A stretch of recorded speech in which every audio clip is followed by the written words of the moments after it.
The iPhone 12 Pro Max undeniably set the blueprint for modern iPhone design, and throughout the day today, we're going to talk about this phone in 2025 and how it compares to the latest 16 Pro Max. We'll snap some photos and videos with it, and overall see how it holds up in 2025.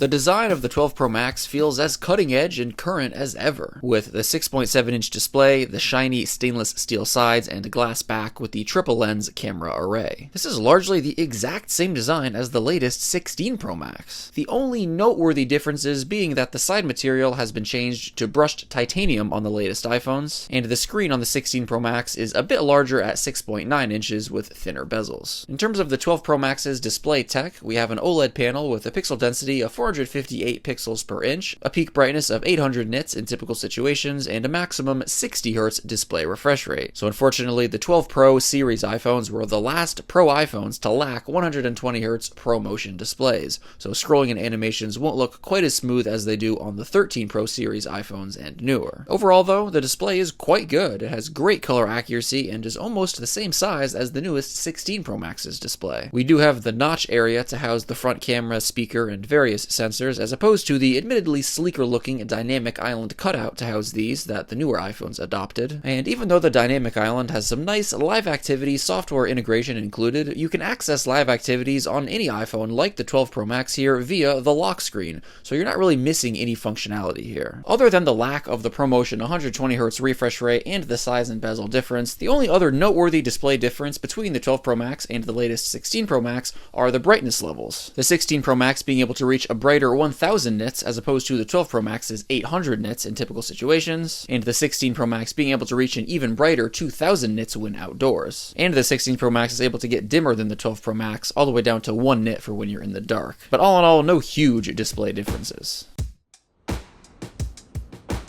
So on the back, we've got the classic Pro iPhone triple lens camera system featuring 3 12-megapixel main, ultra-wide, and telephoto zoom lenses, and of course we also have a 12-megapixel front-facing camera as well. For a 4-year-old camera system, it packs a punch with no real difference in quality that'll jump out at you for sure. Now of course, you're not getting the much higher 48-megapixel main lens that you get on the latest iPhones, so if you zoom in super up close on a photo you've taken, you won't get quite as much detail on the 12 Pro Max. In terms of the telephoto lens, it enables 2.5 times optical zoom. The latest 16 Pro Max's telephoto zoom lens, on the other hand, enables 5 times optical zoom, so a little bit closer. And just totally maxing out the digital zoom for photos gives you 12 times zoom on the 12 Pro Max, where on the 16 Pro Max, your max digital zoom is a much closer 25 times. I feel like for most normal usage, 12 times is probably enough. 0.5 times shots taken with the ultra-wide lens are nearly identical to the 16 Pro Max's, even though the 16 Pro Max has a 48 megapixel ultra-wide lens over the 12 megapixel one that the 12 Pro Max has. Although with the default settings on the 16 Pro Max, it really doesn't look much different. Photos taken with the front camera look good too. Here's some 4K 60 frames per second video shot on the 12 Pro Max and on the 16 Pro Max. It's honestly crazy how long Apple's iPhone video has been so good to the point where you don't see massive jumps in 4 to 5 years anymore. The highest digital zoom for video is going to be 7 times on the 12 Pro Max and 15 times on the 16 Pro Max, by the way. The 12 Pro Max does lack quite a few of Apple's small but steady camera improvements they've added over the years, ranging from some of their image processing improvements to features like macro photography and photographic styles. But for typical point-and-shoot photos and videos, as you've seen, there's really just not a huge incentive to upgrade.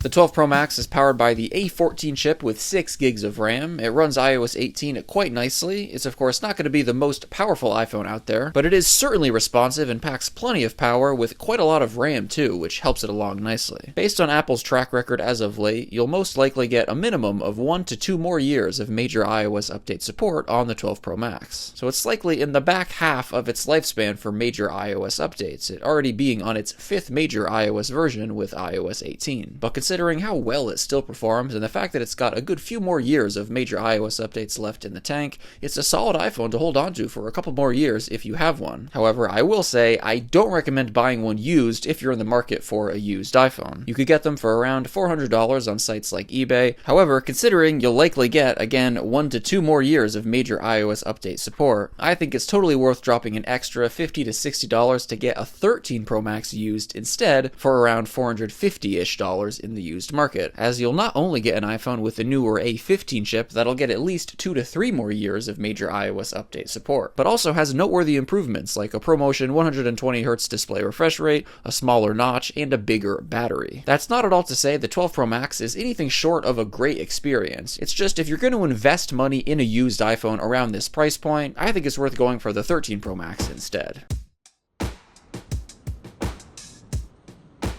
Of course, the 12 Pro Max features a Lightning port. Only the latest couple generations of the iPhone feature USB-C. And as much as we're pretty much working with the very same design as we get on the latest 16 Pro Max, there's a couple minor design tweaks. Of course, as I mentioned before, we have the material difference on the sides going from stainless steel to titanium, and the display size increase going from 6.7 inches to 6.9 inches. But we also have more rounded edges where the glass meets the side material, making for a smoother feel in the hand if you don't have a case on your iPhone.